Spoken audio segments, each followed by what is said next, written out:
learners. Today we are going to begin with the last unit of your NCERT syllabus, a play called The Proposal, written by Anton Chekhov.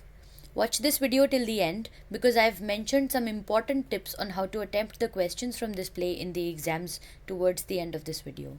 Now let's look at what all we are going to cover during this video. In the first part, which is called Introduction, I will introduce the playwright to you.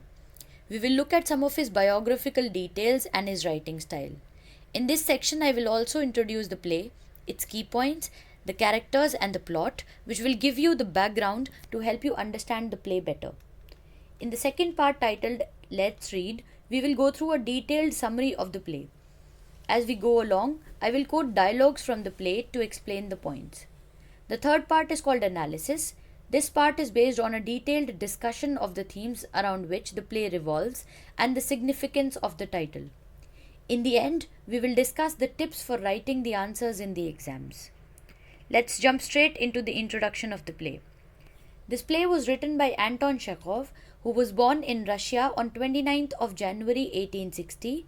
He died on 15th of July 1904. Chekhov was a doctor by profession and the most famous short story writer and playwright from Russia. You've read another story by him called The Beggar in Class 9. Now let me introduce the play to you. This play was originally titled A Marriage Proposal. It is a one-act play, a farce, written in 1888-89. A farce is a play with ridiculous, unbelievable events which evoke laughter or humor in the audience. The play revolves around a marriage proposal and is a commentary on the institution of marriage, which becomes a business deal in the wealthy circles. The families seek ties with other families to increase their estates or their properties by encouraging marriages that make good economic sense. So, the playwright is trying to make a point here through humor. He says that marriages in those times had become more like business proposals. Now we will look at the main characters in the play. The first one is called Natalia. She is a young unmarried girl aged 25. She is very quarrelsome and gets into fights very often. She is abusive by nature and is talkative, short-tempered, meaning that she gets angry very quickly and is argumentative, always ready to defend her point. The second one is Lomov, a young unmarried man aged 35 years. He suffers from palpitations and panic attacks. Palpitations mean his heart starts to beat unusually fast, his body goes numb, and he gets anxious as it is difficult for him to breathe. He is also a quarrelsome man. He also gets into fights very easily, just like Natalia does. He cannot stand anything wrong. Whenever Natalia and Lomov have got a point to make, they don't listen to the other person at all.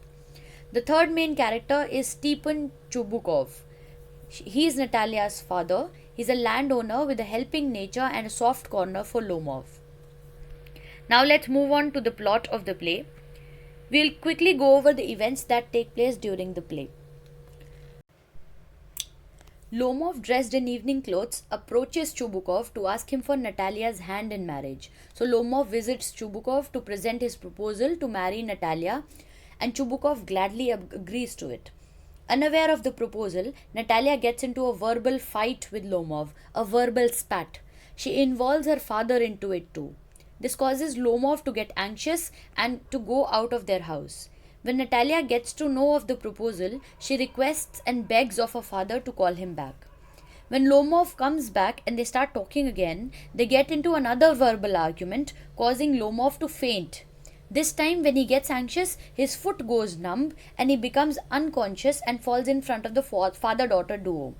As soon as he gains consciousness, Chubukov quickly pronounces them as married and asks them to kiss each other.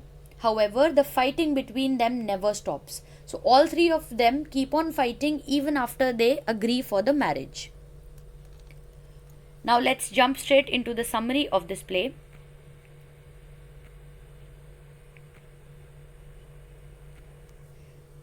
The play begins with Lomov entering his neighbor Chubukov's house all dressed up. Here's an introductory line from the play itself. A drawing room in Chubukov's house. Lomov enters wearing a dress jacket and gloves. So since Lomov is all dressed up, Chubukov receives him gladly and asks him the reason for him being so dressed up as if he was going somewhere. Look at the quote. He says, I am extremely glad, my dear fellow. Why are you so formal in your get-up? Evening dress, gloves, and so on. He asks Lomov, can you be going anywhere? Why are you in your evening dress? As if you are paying me a New Year's visit. Chubukov is confused by the way Lomov is dressed up.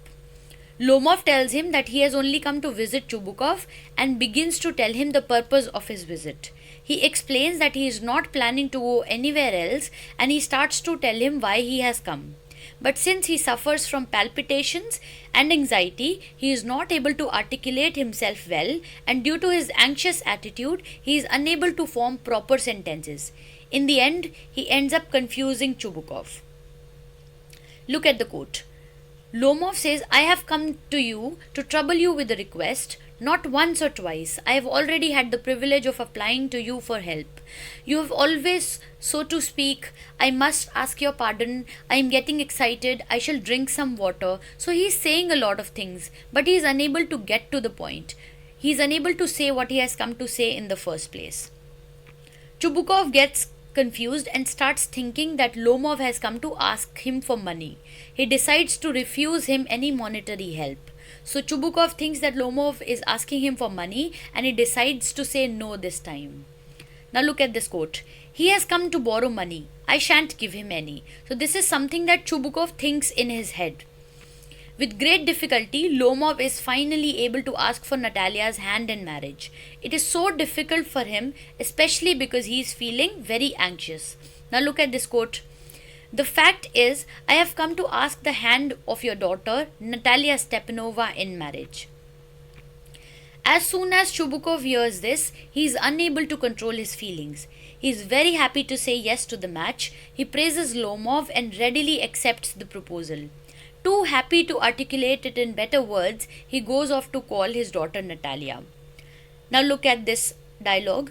He says, my dear fellow, I am so glad, and so on. He embraces means hugs and kisses Lomov. I've been hoping for it for a long time, and this has been my continual desire. I've always loved you, my angel.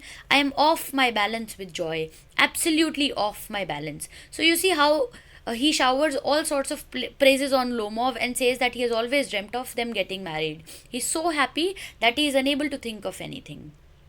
Lomov tells Chubukov that he is a 35-year-old man at a critical age who suffers from palpitations and a sleep disorder. He explains that he is at an age where he needs to get married. Now marriage is a need for him. Look at the dialogue from the play. I am already 35, at a critical age. I ought to lead a quiet and regular life. Ought to means he must lead a quiet life. I suffer from palpitations. I am excitable, always getting awfully upset. I jump like a lunatic. Lunatic means a mad person. I walk around a bit as soon as I begin to get off. Get off means to sleep. As soon as I begin to get off, there is another pull. So he feels like somebody is pulling him. We see how he acts like a mad person with multiple conditions such as anxiety and palpitations along with sleep disorders, right? Upon Natalia's arrival, Lomov initiates the conversation about the cordial relationship between their families. But as a reference to Oxen Meadows belonging to his family comes up, they both have a heated argument over its ownership. So when Natalia comes, they try to talk. And Lomov says that both their families have been friends for a very long time. But as soon as he says that the Oxen Meadows belong to his family, they get into a heated argument over who owns it. Oxen Meadows refers to, it's a name of a field. It's a piece of fertile land, right? And they're fighting over the ownership of this land. While Lomov says that he has the documents to prove that the ownership belongs to his family, Natalia refuses to believe him and completely discredits him. She says something that belongs to her family for 300 years could not be theirs. Then they begin to shout and scream at each other. Look at this quote. She says, excuse my interrupting you. You say my Oxen Meadow, but are they yours? He says, yes, mine. Natalia replies, what are you talking about? They're not yours, they're ours. Lomov tells her, you are mistaken, they're mine. And then Natalia refuses to believe him and says, "Really? You won't get me to believe that. You're simply joking or making fun of me. What a surprise." So we see how they're bickering, fighting like small children over something as small as a land, right? While they're both having this heated argument, Chubukov enters and sides with his daughter. He tells Lomov that the oxen meadows belong to their family. At first, Lomov tries to reason with Chubukov that the meadows were his, but when it doesn't work, he calls him a grabber. So while they're arguing, Chubukov enters and says the same thing. Lomov is unable to explain his point to him as well. So, in a fit of anger, Lomov calls him a grabber. Now, a grabber is someone who snatches something or steals from someone. So, this fuels a debate as they start calling each other names. They start to degrade each other and each other's families.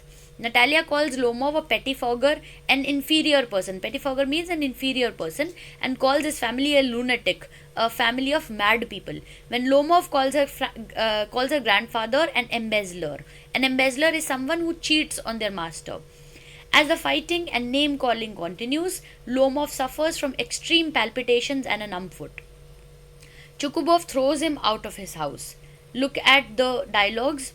Natalia says, "You pettifogger." Lomov says, "Never mind about my people, they're honorable, and no one has been tried for embezzlement like your grandfather." Chubukov also says that Lomovs have had lunacy in their family, all of you. He calls Lomov's grandfather a drunkard and also degrades his aunt.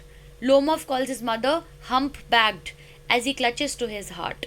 So he's feeling breathless, right? He moves out with a feeling of breathlessness and a numb foot. Chubukov tells him, "Don't set foot in my house again." So we see how the argument gets completely out of hand and Lomov is thrown out of their house by Chubukov. While cursing and defaming Lomov, Chubukov accidentally reveals the real reason behind his visit, the proposal to Natalia, and she immediately regrets sending him out and asks her father to bring him back. Chubukov curses himself for being the father of a young daughter. Look at the quote here. Chubukov calls Lomov a blind hen, a turnip ghost. He has the cheek to make a proposal. Cheek means courage. Suddenly, Natalia realizes that Lomov had come to propose to her. She says, "What proposal? To propose to me? Why didn't you tell me before?" She falls into an easy chair and wails. Wail means to cry loudly. "Bring him back. Bring him here. Quick. Please bring him here. I am dying. Please fetch him." Fetch means to bring. Now Chubukov says, "What a burden, Lord, to be a father of a grown-up daughter. I will cut my throat." So we see how Natalia begs her father to bring Lomov back as soon as she comes to know of the proposal, right? So when Lomov returns, Natalia tries to deviate the topic by talking about shooting. A little later, they enter into another debate about their pet dogs. So as soon as they start talking again, they start talking about their dogs. And then they get into another heated argument. Chubukov enters the scene only to make things worse again. So Chubukov again enters and he again sides with Natalia. Everyone gets hyper and Lomov finally faints because of palpitations. Even then, the cursing continues when Natalia notices that he is unconscious. They find him unable to drink water and they declare him dead. But when he moves a little bit, Chubukov forcefully hands over Natalia's hand to him, gives them his blessings, and asks them to kiss. Look at the quote from the play.